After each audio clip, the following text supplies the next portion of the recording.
Once upon a time, in the serene suburbs of London, there lived a woman named Samantha Clark, who was 39 years young. For 7 years now, I have shared my life with Richard, a man of good standing, generous in spirit, yet perpetually immersed in his pursuits of commerce. Our union was steady, though not without its flaws. We wove together a life, a home, and duties. Yet the tapestry of our emotions had remained untouched for some time. Richard was the proud father of a son from his earlier marriage. Daniel, now at the threshold of his 20s, had woven himself into the fabric of our lives since he was just a teenager of 16. He possessed a gentle demeanor, spoke with a quiet grace, and held his thoughts close to his heart. He hardly uttered more than a handful of sentences each day, particularly in my presence. His eyes held a certain enigma, always watching silently with a depth that captivated. On a rainy Thursday, Richard shared with me the news that he needed to depart. For an urgent business meeting in Manchester. He would vanish into the night. I accepted it without a second thought. It had happened before. He departed that evening,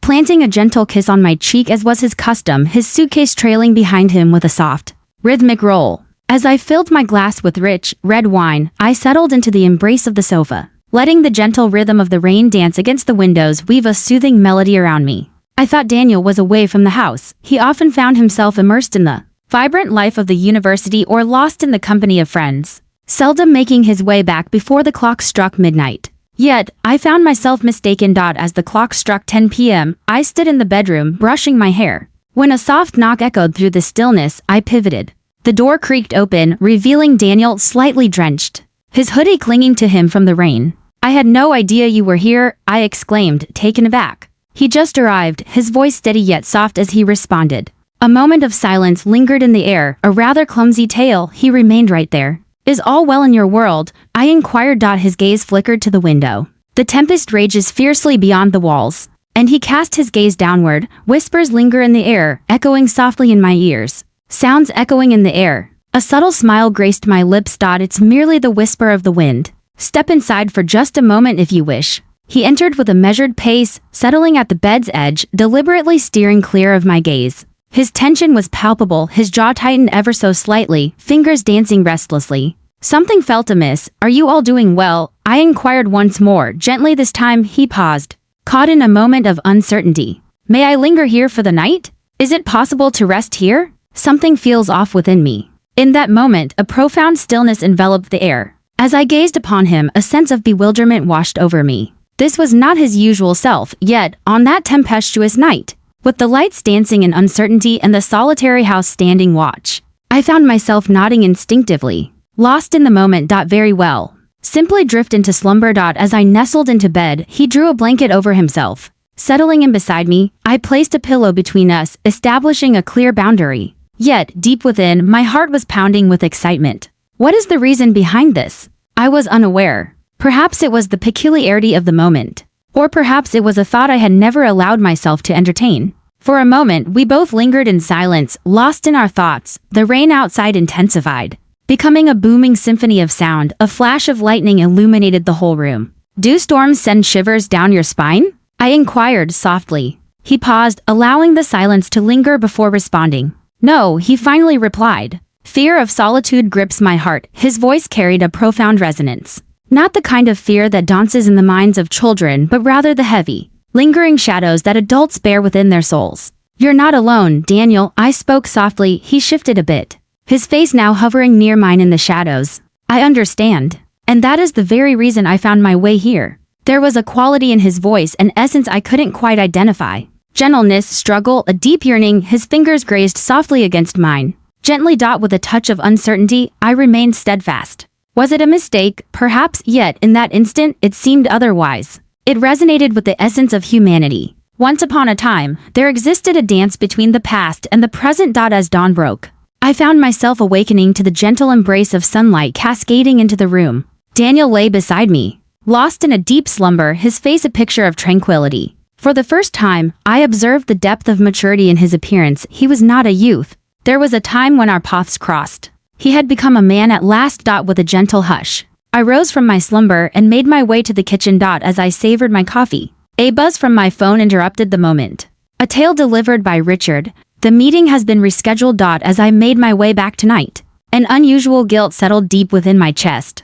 Nothing had transpired between me and Daniel, yet an undeniable shift had occurred. As the day wore on, Daniel descended the stairs, took his place at the table, and at last found his voice. He leaned in closer, his voice low and inviting, as if about to unveil a secret. "There's something you should know," he said. My gaze fell upon him, perplexed. "My father, he's not the person you imagine him to be." I arched an eyebrow. "What do you mean by that?" Daniel took a deep breath, feeling the weight of the moment settle in his throat. "His reasons for marrying you went beyond mere affection. He sought a companion to conceal his footsteps. Monetary tales. What is it that you speak of? He finds himself entangled in a web of debt, profound obligations, wagering, poor choices in finance. He took your hard-earned savings to settle a few debts. I have discovered the bank statements. And so he journeys far and wide. It doesn't always feel like a job." My heart raced with intensity. I was reluctant to accept his words as truth, yet beneath the surface, I sensed that all was not as it should be. For some time now, with a deliberate motion, Daniel set a folder down upon the table. "Witness it with your own eyes." I unveiled it. Records. Exchanges. My personal narrative reveals withdrawals I never authorized. He warned me that if I ever revealed this to you, he would sever all ties with me. Yet, I could no longer hold my silence. Not after the events of last night. My world spun. "Do you believe he tied the knot with me just for my wealth?" I murmured softly. Daniel gave a thoughtful nod. "And what tale do you have to share? What brings you to my chamber?" He gazed at me, his eyes gentle and warm. "For quite some time now, I've been eager to share my thoughts with you. In this dwelling, you stood as the sole authentic essence. And because my feelings for you run deeper than they perhaps ought to." My breath was momentarily suspended. He rose to his feet, approached with purpose, and softly laid his hand atop mine. Last night unfolded with purpose. In that moment, tranquility washed over me for the very first time within these walls. The choice. Richard returned that evening, brimming with cheerfulness as always. One chose not to confront him right away. I took in the scene. As the days unfolded, the pieces of Daniel's words started to weave together into a coherent tapestry. Whispers in the dark, secret compartments, mysterious transactions that raise questions, deceptions. On a quiet night, while Richard lay in slumber, I carefully packed a bag. I departed alongside Daniel. We didn't flee for the sake of love. We embarked on a journey for truth. A year passed, and we found ourselves in Brighton. Once upon a time, I embarked on a journey to open a quaint little bookstore. Daniel embarked on a journey into the world of photography. In a serene existence, we dwelled, distanced from the lingering echoes of our history. Indeed, we faced judgment. Yet, we remained unfazed, for love often transcends the boundaries of age and the confines of roles. It's all about the moments, paths to explore. And the bravery to pursue what resonates within. Daniel transformed my existence. And perhaps I altered his as well. On that tempestuous night, one home lay in ruins. Yet, it crafted another. And I never glanced behind.